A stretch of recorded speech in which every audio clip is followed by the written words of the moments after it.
Hmm, c'est la fin de l'année, là. Du coup, les troisième années, ils sont en train de rendre les mémoires. En train de même de passer les oraux, là. Allez, tiens bon, futur collègue. Et au fait, si t'as 5 minutes, c'est peut-être le moment de commencer à préparer tes entretiens d'embauche.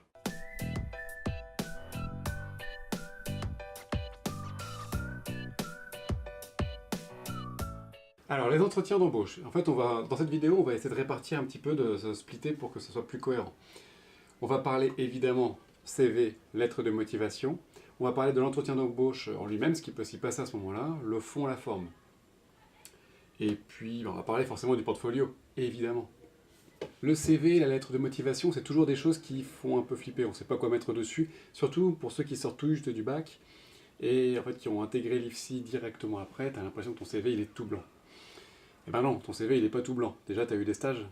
Quand tu fais ta formation d'infirmier, d'infirmière, tes stages sont des stages professionnalisants. Donc évidemment, tu vas les faire apparaître dans ton CV.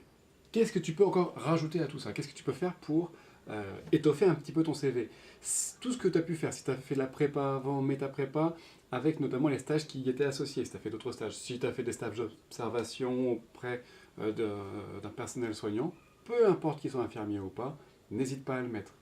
Si tu as eu d'autres carrières professionnelles qui peuvent éventuellement toucher de près ou de loin les domaines de la santé, tu charges. Si tu as déjà un diplôme, même un diplôme qui n'a rien à voir, si tu as fait comptable avant, mets-le ton diplôme de comptable. C'est évidemment une plus-value. N'oublie pas de mettre les instituts et les dates qui vont avec. Tout ce qui est, si t'es secouriste, si t'es pompier, si t'as fait la Croix-Rouge, si je sais pas, tout ça, évidemment tu le mets, tu le cales, ça c'est vachement bien. Si tu l'as pas, t'inquiète pas, t'inquiète pas. Vous êtes plein à sortir de l'IFSI sans avoir un CV blindé, ok? Alors maintenant la forme, comment on l'organise en fait son CV? Qu'est-ce qu'on met dedans? Déjà, il y a un truc sur lequel tu peux pas mordre, c'est ton CV, il doit tenir en une seule page. Ton CV, il doit être propre, lisible. Moi, j'ai un pote qui est recruteur, en fait, qui fait des RH, et qui m'a expliqué le temps moyen d'un recruteur, quand il regarde ton CV, c'est 5 à 6 secondes. Il prend ton CV, il regarde comme ça. Déjà, il le prend, il regarde. Si c'est pas propre, il dégage. Il prend, il regarde, et il faut qu'il lise rapidement. Il n'a pas besoin de s'encombrer avec des infos qui servent à rien. Tiens, au passage, les infos qui servent à rien, les hobbies. Les hobbies. Mais depuis quand on met ses hobbies dans un CV? Tu vois, ton cadre de santé plus tard, il sera vachement intéressé par le fait, ah, je fais des maquettes, c'est super intéressant. On s'en fiche. T'as pas la place pour mettre ça. Enfin, si jamais tu l'as, éventuellement, tu peux mettre d'autres choses beaucoup plus importantes. Je te présente un CV. C'est un modèle, tu peux en faire d'autres évidemment. Avec l'entête, tu te présentes nom, prénom, adresse, téléphone, mail, une photo. T'es pas obligé de mettre ta photo, je te rappelle maintenant, hein. Et en tout cas, si t'en mets une, t'essaies de pas avoir une tête de tueur à gage comme les trois quarts de la population. Donc là, le CV il a été réparti en deux parties. La première, c'est les formations et les diplômes obtenus, d'accord, avec les dates et l'intitulé des diplômes. Et en dessous, toute ton expérience professionnelle, pareil, les dates et à quoi ça correspond. Donc tu essaies de faire synthétique, d'accord, tu essaies de tout faire tenir sur une à deux lignes maximum, par expérience. Si tu as un petit peu de place en dessous, tu peux utiliser cette place pour expliquer un petit peu que tu sais utiliser tel ou tel logiciel, tel ou tel type de présentation. D'autant plus si c'est, comment dire, en lien avec ton futur métier. Si tu vas te spécialiser dans l'ETP, d'accord, dans l'éducation thérapeutique pour patients, tu as tout intérêt à savoir faire des slides, à savoir faire des présentations pour pouvoir avoir un impact plus important. Alors que c'est sûr qu'en réa, si tu sais te servir de publisher, bah, c'est bien mon lapin, mais so what quoi. C'est un plus, c'est un plus. Voilà. Pour ce qui est de la lettre de motivation, alors ça aussi la lettre de motivation c'est quelque chose, tu sais jamais par quoi commencer, tu sais jamais quoi dire dedans. T'inquiète pas, ça va être rapide. Donc pour la présentation, déjà même chose. Un en-tête où tu te présentes toi-même. Un en-tête où tu vas présenter la personne à qui c'est destiné. Cadre, DRH, etc. Une petite ligne objet, candidature au poste d'infirmier, d'infirmière, blablabla. Et ensuite c'est parti, ensuite ça va commencer. Répartis en fait tes idées par paragraphe. Donc le premier paragraphe, bon, t'inquiète pas, t'es pas Superman ou Superwoman, on le sait, tu vas pas inventer des trucs, tu remets juste tes qualités en fait que tu vas présenter à l'oral, un peu comme à l'oral d'infirmier finalement. Deuxième paragraphe, tu vas expliquer en quoi ce service peut te servir à toi. Pourquoi ce service il est intéressant pour toi. T'es pas là par hasard, t'es pas là parce que bah, t'as vu la lumière, ou bah tous les autres services sont pleins donc je prends celui-là. On est d'accord. En fait, tu vas expliquer, ouais, ce service, il est vraiment intégré à mon parcours professionnel, c'est vraiment quelque chose que je dans lequel je me projette depuis longtemps, mes stages ont été orientés sur ça, mon parcours pré-pro, enfin mon stage pré-pro a été orienté dans ce sens-là. Tu trouves quelque chose où vraiment ça t'apporte de la valeur pour ta carrière. Tu peux faire un troisième paragraphe si tu as des idées supplémentaires, si tu as une idée de projet, mais là c'est déjà pour ceux qui ont quelque chose, c'est pas leur premier poste en général, hein, c'est que tu as une idée très claire de ce que tu veux intégrer dans le parcours, dans ton parcours pardon, et dans le service. Bon, voilà, c'est histoire de le placer si jamais tu veux revoir cette vidéo plus tard, quand tu auras un peu de bouteille. Pour ton dernier paragraphe, en fait, il faut toujours t'organiser avec une formule de politesse, donc c'est les grands classiques. Déjà, tu dis que tu restes à disposition pour de plus amples détails, s'il y a des questions en plus, que tu te mets à disposition pour pouvoir en fait discuter de tout ça, pour rencontrer la personne qui va t'embaucher. Une petite formule de politesse, le classique, tu remets nom, prénom et tu signes. Si tu arrives à faire une... Bah oui, si tu arrives à faire une signature manuscrite, même sur un courrier écrit au clavier, c'est toujours mieux, c'est toujours plus propre, ok? Au niveau de la forme, ta lettre de motivation, tu n'es plus obligé de l'écrire à la main. Ça, c'était avant, maintenant tu peux l'envoyer par mail, donc tu tapes au clavier. Format justifié avec une police normale. Tu vois, pas un comics en MS, tu dis un Arial, un Times New Roman, un truc comme ça. Encore une fois, t'inquiète pas, tu auras l'impression que ta lettre de motivation est relativement vide, relativement calme, mais t'as pas besoin d'en faire des tonnes. Encore une fois, je te dis, la personne qui lit ça, mets-toi un peu à la place, si elle reçoit 20 candidatures, qu'elle tape 20 pages qui disent à peu près la même chose, c'est celui qui va être précis, carré, qui va aller directement à l'essentiel, qui va l'intéresser le plus. Pareil pour l'entretien. Et l'entretien, parlons-en d'ailleurs. Donc l'entretien, on va en parler de deux manières différentes. Le fond et la forme. La forme, ça va être toi. Ça va être comment tu te présentes. Alors déjà, évidemment, tu te tiens droit, tu parles bien, t'as pas de chewing-gum dans la bouche. C'est dingue de devoir répéter ça, mais ça se voit apparemment hyper souvent. T'es coiffé, t'es rasé, et si tu es habillé correctement, t'es pas non plus un pingouin. Tu vas pas à un mariage. Tu t'habilles normalement, bien, t'évites ça, par exemple, d'ouvrir un peu trop. T'évites de trop fermer aussi. Tu te mets juste en mode normal. Normal, un peu up. Ça reste un entretien d'embauche. Pour ce qui est du fond du discours, pendant l'entretien, en fait, ça va ressembler vraiment à ton entretien d'entrée en IFSI. D'accord? Tu vas devoir te présenter un petit peu ton parcours rapidement, ce que tu as fait et pourquoi tu veux venir dans ce service, dans cet établissement, etc. Et là, il faut jouer franc jeu. Il faut être carré. Pendant cet entretien, il va falloir vraiment être... alors, se vendre, il faut être capable de se vendre, voilà, faire valoir un petit peu qu'on est capable d'eux. Et il faut être aussi capable de dire, voilà, je veux savoir, il y a certaines choses que je veux savoir, on a le droit de poser des questions.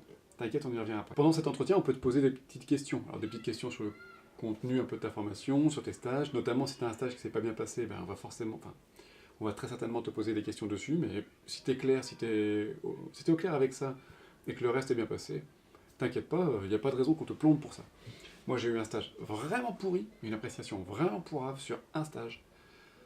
Et je t'avoue que j'étais moyennement serein au début, et en fait non, en discutant avec la cadre, je lui ai expliqué ce qui s'est passé, comment ça s'est passé. Bon, puis après, mes autres stages étaient au taquet, donc c'est passé crème. Donc on peut te faire quelques petites questions de connaissances, et hésite pas à réviser un petit peu. Si tu vas en pneumo, tu révises ta pneumo, si tu vas en onco, tu révises onco, etc. Forcément.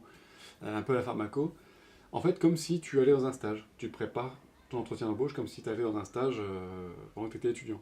Bah voilà, là c'est pareil. Et t'inquiète pas, tu sais pas tout. Bah non, mais t'apprendras au fur et à mesure.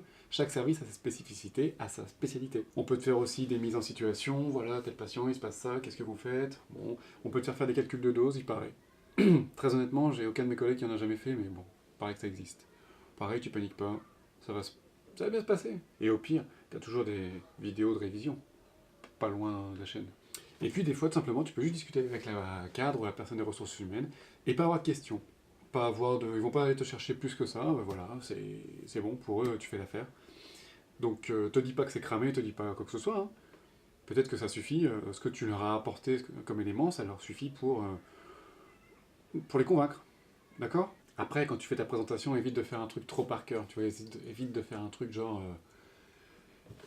je m'appelle machin, j'ai fait ça comme stage, et puis après j'ai fait ça, donc ensuite j'ai fait ça, je veux aller dans votre service parce que c'est quelque chose qui m'attire, c'est vraiment mon projet professionnel, quelque chose que je... Waouh! Là tu vas l'endormir, tu vas le coucher le cadre. Hein. Il ne faudra jamais t'embaucher parce que tu vas être la personne la plus chiante du monde. Non, tu y vas direct, tu parles normalement, interagis avec la personne, tu poses des questions. Ouais, tiens, tant que j'y pense. Tu as le droit de poser des questions. Tu as le droit de savoir comment tu vas travailler, jour, nuit. Tu as le droit de savoir quel salaire tu vas avoir. Tu as le droit de savoir comment ça se passe pour les congés. Tu as le droit de savoir plein de choses. Pose tes questions. Formule au bon moment, formule de la bonne façon. Voilà, moi, je voudrais savoir un petit peu, est-ce que le travail est posté, est-ce que c'est l'équipe de jour, de nuit, est-ce qu'il y a une alternance jour-nuit. Voilà, d'accord. Et en termes de rémunération, et savoir un petit peu comment ça se passe, on est sur telle convention, d'accord. Les week-ends sont inclus. Ok. Voilà, c'est que ça. Ton portfolio. Alors, ton portfolio, c'est ton CV. Ton portfolio, c'est vraiment tout ce qui retrace ta formation infirmier et en fait, ce qui va justifier pour toi que tu es capable d'eux, en fait. Que tu as été diplômé, mais pas pour rien. Que tu n'as pas tiré ton truc dans une pochette surprise. Donc, il faut qu'il soit propre et carré. Là, c'est clair. Donc, tu vires tout ce qui sert à rien. Par contre, tu vas mettre vraiment au propre tout ce qui peut être utile. Tes feuilles de stage, tes feuilles d'appréciation, tes feuilles horaires pour montrer que si jamais tu n'as pas d'absence ou pas beaucoup d'absence, mets tes petites feuilles horaires, tu vois, ça prouve toujours que tu as été présent tout du long. Ça, c'est toujours bon. Si tu as des commentaires en plus, des feuilles de commentaires en plus, mets-les. Si tu as des feuilles de validation spécifiques, alors je sais pas si c'est pareil partout, moi dans mon IFSI, on avait des feuilles qui validaient en fait la compétence pour piquer sur PAC, sur chambre implantable.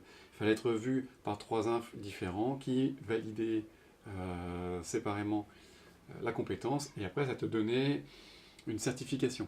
Tu vois, ça a peu de valeur, mais ça te fait toujours un plus. Tu le glisses dans ton portfolio, ça fait toujours beau, c'est propre. Et encore une fois, tu ne l'as pas, c'est pas grave.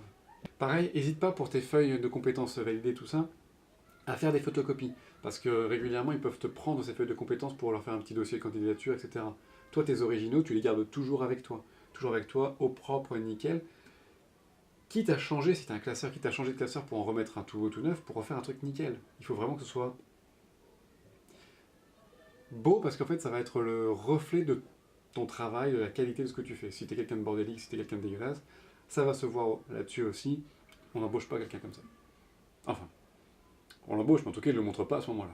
Et oublie pas qu'à la fin de l'entretien, tu n'es pas obligé de donner ta réponse tout de suite. Le cadre dit, bon, ok, c'est bon, je vous veux, je vous embauche, venez demain matin. À moins que tu aies vraiment envie d'aller dans ce service, à moins que ce soit vraiment le truc qui te corresponde et tout, si tu as d'autres entretiens, tu as le droit d'attendre, de dire 24 heures, 48 heures, attendez, ok, l'entretien, voilà, moi j'ai bien l'intention, votre service m'intéresse, je me laisse un temps de réflexion, si vous êtes d'accord, recontactez-moi, et je vous donnerai ma réponse d'ici 24 à 48 heures. Quelque chose comme ça, tu n'es pas obligé de le dire de cette manière-là. Donc ne te stresse pas, d'accord, l'entretien d'embauche c'est, enfin, tu vas t'adresser à un être humain, qui sera ton futur chef, d'accord, mais qui... Voilà, c'est une personne normale, c'est une personne avec qui tu peux discuter, c'est une personne qui va très certainement te présenter le service en même temps. Présente-toi, profite pour dire bonjour à tout le monde, profite pour faire une bonne figure, intéresse-toi, regarde un petit peu. Et puis bah, je te souhaite de cartonner. On se retrouve rapidement pour savoir un petit peu comment ça se passe pour la prise de poste, pour le premier boulot. Donc comme d'habitude, si jamais tu as des questions, si jamais je suis allé vite sur certains points, tu me laisses un commentaire, on en discute un petit peu en dessous. N'hésite pas à faire tourner la vidéo. Ce qu'on répète à chaque fois, les likes, les partages, les machins. Bon. Ah oui, le but c'est de faire vivre un petit peu la chaîne et de donner envie de faire plus de vidéos, plus de taf. On peut se retrouver aussi, j'ai démarré là pour rigoler, un petit Instagram. Tu regarderas, tu me dis ce que t'en penses, et puis on se retrouve là-bas. En attendant, si t'es un fan de 3ème année, bon courage pour ton mémoire, pour ton oral, à bientôt futurs collègues. Pour les autres, on continue les vidéos de cours, à bientôt, ciao.